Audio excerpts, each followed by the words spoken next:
Weirdos. It's Brian again for another episode of Shit on My Table. So let's check it out. All right, guys. So tonight I'm going to showcase my Weird War #1 box. It's got a bunch of shit in it. And then what I'm working on right now, this is going to be this is a tank that goes with the Achtung Cthulhu mythos. It's the Germans have infused the Shoggoth creatures into the tank as like vehicle crew, and it helps propel it and man it and all that shit. So it's basically a tank with a bunch of tentacles all over it. So I'm still trying to figure out the best way to stick some tentacles on here. I might make another one. I got enough tentacles to make a couple, but I'm gonna have them. Definitely, I'm not sure if I'm gonna have one coming out of the MG ball here, the glacius one, the whole one. Because I think shit, they might need that, like a machine gun instead of a tentacle. I'd rather have a machine gun on there, but I'll have tentacles coming out of the hatches, the turret hatches for sure, the two on top, and then the shell ejector one in the back. Then I'll probably have a few tentacles coming out of the side. I might cut the side skirts to look like the tentacles are pushing through the side and kind of lifting up the skirt a little bit. I don't believe the skirts were hinged, but I might just take it off. Like, maybe there was a battle damage there, and maybe there's actually a hole in the side of the fucking hole, and the squiggoth is able to stick his Shoggoth, dumbass. Shoggoth. Be interesting.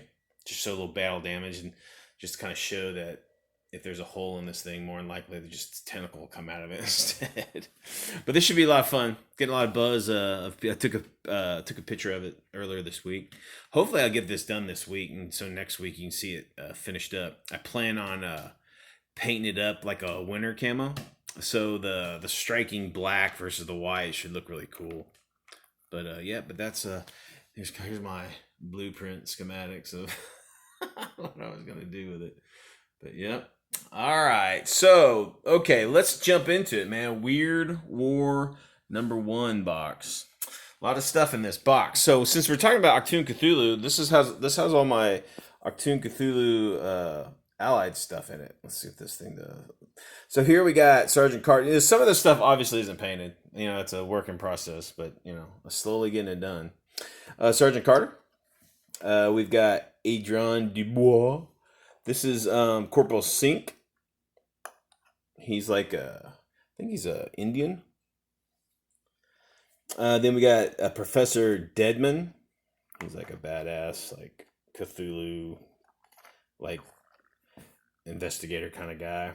And this guy is Labo. He's just been like infused with a Cthulhu-ness. And then this is a Soviet. This is Petrov. She like can summon like the like spirit of the fatherland.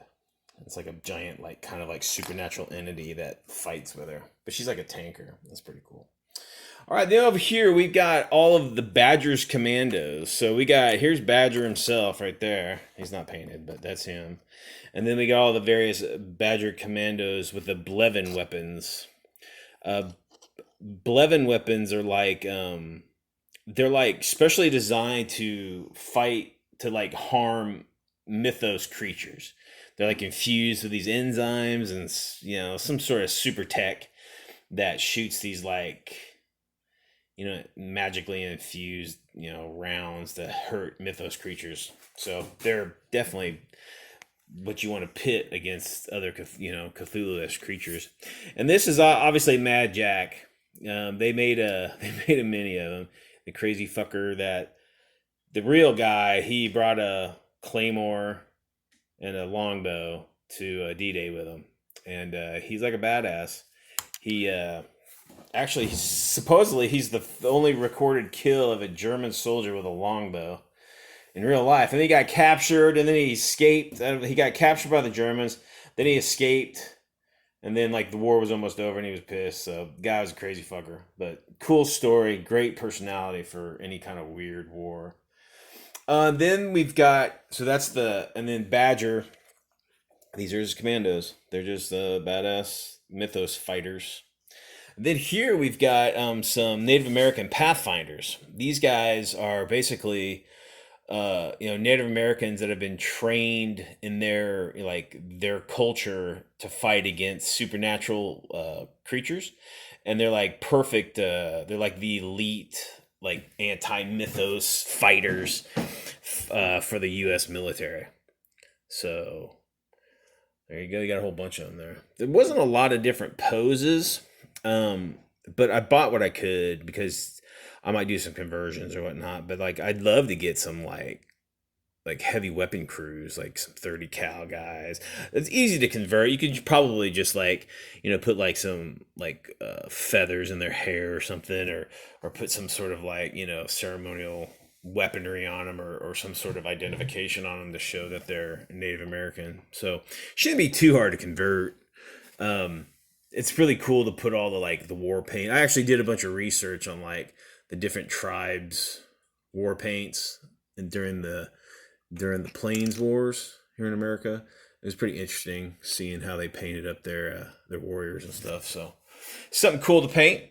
Basically, American colors, but you can, spice them up with, however you want to, identify their iconry from whatever tribe you want to take them from. All right, so that's the Achtung Cthulhu cruise. So here we go. Let's jump into it here. So unfortunately, this is unpainted, but this is Sergeant Fury and his Howling Commandos. So there's Fury. This is, if you guys don't know, Fury didn't lose his fucking eye to a goddamn cat, whatever the fuck. And he wasn't black. He was a white guy that fought in World War II and took this serum that kept him somewhat young. Now I love Jackson's fucking. I love his Fury, but it's just not the World War II Fury. But he does lose his eye in combat later on. But then here's Dum Dum Dugan. He's just big dude with 30. And then this is Jones, an African American of the crew. And then we got a Brit, Pinky. I need to make like a umbrella for him. That's cool. And this is Koenig. He's like a German. He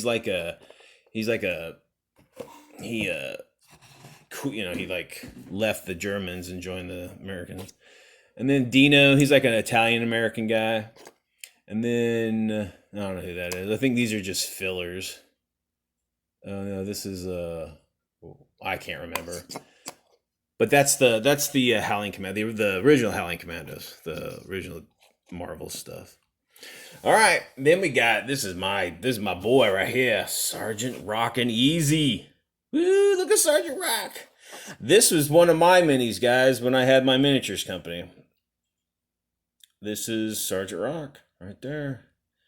Frank Rock in all his glory, kicking ass. And then we got Bulldozer, the second in command. It's basically a modified version of the Dum Dum Dugan, right there, Bulldozer. And then we got this is Four Eyes. If I don't know if you can see it, but he's got some glass. I just did a conversion, did some glasses on him. And then we got a little Sure Shot, Native American. He's like their scout of the squad. It's fucking badass. And then we got Wild Man. Crazy fucker, redheaded dude, big old beard. He's like a close combat freak. And then this is I think this is Ronson. He wasn't a really well known one, but he was in a few. I had an extra flamethrower guy. They used to call Ronsons were a brand of cigarette lighters, and they guaranteed they would light in one flick. So they're kind of popular with the crew. I think this is Ice Cream Soldier. And then here's Jackie Johnson, African American of the squad. Badass. So there's Easy. That's the characters of Easy. Easy had people come and go. There was a lot, but this is pretty much the main. I was going to do a short round and long round, but they weren't in it a whole lot. I was going to do Zach, but Zach loses his arm. That's the bazooka guy. he lost his arm in combat, so he went stateside after a while. But yeah, but I guess I could easily say short round and long round for any bazooka crew. But yeah, all right, guys, and then check that out. There's the unknown soldier, folks. Ooh, there he is. In the DC universe, this is the guy who killed Hitler. Hitler didn't kill himself. It was the unknown soldier who did. He infiltrated the Fuhrer bunker and took him out. Woo! And then this is a great representation of, like, any kind of infiltration mini. Once he's discovered, you just replace him with that. You've been unknown soldiered. And then, unfortunately, Mademoiselle Marie, which is a French resistance fighter that DC Comics had, she broke. So I'll have to figure out a way to glue her. This mini isn't. I mean, those ankles are pretty thin. So, and then we got the Creature Commandos. You guys have already seen Lucky, the giant Frankenstein guy. And the Velcro, Sergeant Velcro, the vampire, is in a different box. He's in my monsters box, but because I use him as a vampire, like a general vampire. But yep, this is Schrader, I think. No, Sheev. He's the he's the CEO of the group, and this is Griffith, the werewolf, and this is Dr. Medusa. She's Medusa. All right, then we got, this is just the character that we make up, a Chinese one. I think we call them I call him the Shrinker, but Mel calls him Super Noodle. So, for whatever reason. But yeah, he was in our Weird World War II campaign, but he got wasted already. So he got blown to hell by a bunch of Japanese. They get I think a tank blew him away, but he fought bravely though. All right, then over here we got some. Let me put this over here. Get this kind of together. These are members of the Invaders. So you got the or you could say the All Winners, but I believe the Blazing Skull, Thin Man. This is Union Jack and Spitfire. Okay. The originals, Miss America was. I need to get her. I don't have her. I have the Marvel version of it, or no, I have the DC version of Miss Marvel, but not. But anyway, but that's them. And then this is Sharon Carter, or Peggy Carter, I should say, Peggy Carter. That's kind of Captain America's main squeeze back in the World War II era. Here's Uncle Sam, personified right there. This here is the Invisible Agent. The Invisible Agent was a kind of a serial in a movie. Basically, the Invisible Man that is actually an Allied agent during World War II. That's pretty sweet. Then here we've got a World War II-ized Wonder Woman. This was one of my minis too, one of my originals. She's like pulling out a sword. She's got the sword of the Aegeus shield, or who I can't remember, Athena's shield or whatever it is. And then back here we've got, this is just kind of like an Allied witch, like riding a broomstick with a bomb on it. I could say that's Angela Lansbury, but she's a little too busty and a little younger than that, than the bed knobs and broomsticks. I need to get that mini though. I think I can't remember who makes that. I need to get that though. And then back here are a couple just generic supers. I think I was gonna make the guy on the left there. I think I was gonna make him some sort of Soviet, and then the guy on the right, I was gonna make either a French or like Polish one. I'm not sure yet. And then, last but not least, the All Winners. Woo! Check that shit out. Captain America, Bucky, Human Torch, Toro, and Submariner. Or I should say Namor. Not Namor, whatever the fuck they changed it to. It's Namor, the Submariner. Look at that shit. Mariner's all wet, flying out of the whatever. And then you got Toro, the young sidekick of the original Human Torch, Hammond, the android. Then you got good old Steve Rogers and Bucky Barnes. Those are my minis too. I created back in. No, I didn't sculpt them. I commissioned them. But yep, some good stuff there, guys.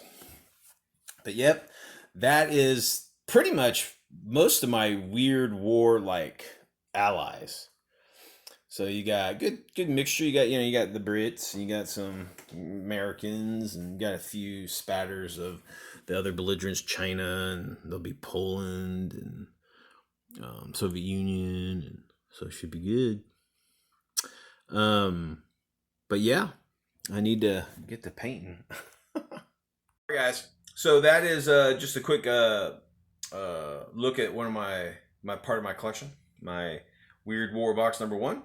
And the future Squiggoth infused. Shoggoth, dumbass. Squiggoths are for orcs, idiot. So, got some work to do. And I think that's about it. All right, guys. Whatever you do, keep it weird.